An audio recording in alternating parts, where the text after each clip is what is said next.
தூத்துக்குடியில் உள்ள பிரசித்தி பெற்ற சங்கர ராமேஸ்வரர் கோவிலில் சித்திரை திருவிழா தேரோட்டம் இன்று கோலாகலமாக நடைபெற்றது. திருமந்திர நகர் என்று அழைக்கப்படும் தூத்துக்குடி மாநகரின் மைய பகுதியில் அமைந்துள்ள பாகம்பரியால் உடனுரை சங்கர ராமேஸ்வரர் திருக்கோவிலில் நடைபெறும் முக்கிய விழாவானது சித்திரை திருவிழா. இந்த ஆண்டு கடந்த 21ஆம் தேதி கொடியேற்றத்துடன் துவங்கியது. தொடர்ந்து தினசரி காலை மற்றும் மாலை வேளைகளில் சிறப்பு பூஜைகள் நடைபெற்று தினசரி சுவாமி அம்பாள் பல்வேறு வாகனங்களில் வீதி உலா வரும் நிகழ்ச்சி நடைபெற்றது. அதனைத் தொடர்ந்து 10ஆம் திருநாளான இன்றைய தினம் தேரோட்டமானது நடைபெற்றது. இன்று காலை சிறப்பு பூஜைகள் நடத்தப்பட்டு சுவாமி சங்கர ராமேஸ்வரர் பாகம்பிரியால் அம்பிகையுடன் அலங்கரிக்கப்பட்ட தேரில் எழுந்தருளினார்.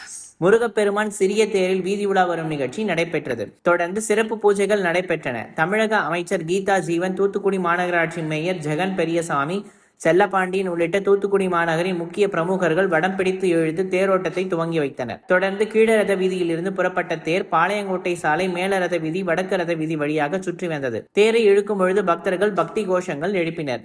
தேரோட்டத்தின் பொழுது கைலாய வாத்தியங்கள் இசைக்கப்பட்டன. மயிலாட்டம், ஒயிலாட்டம், கரகாட்டம், சிலம்பாட்டம், கும்மியாட்டம், பல்வேறு கலை நிகழ்ச்சிகள் நிகழ்த்தப்பட்டன. 4 ரத வீதிகளில் நீர்மோர் மற்றும் குளிர்பானங்கள் பக்தர்களுக்கு விநியோகம் செய்யப்பட்டது. தேரோட்டத்தை முன்னிட்டு தூத்துக்குடி மாவட்டம் முழுவதும் விழா கோலம் கொண்டிருந்தது.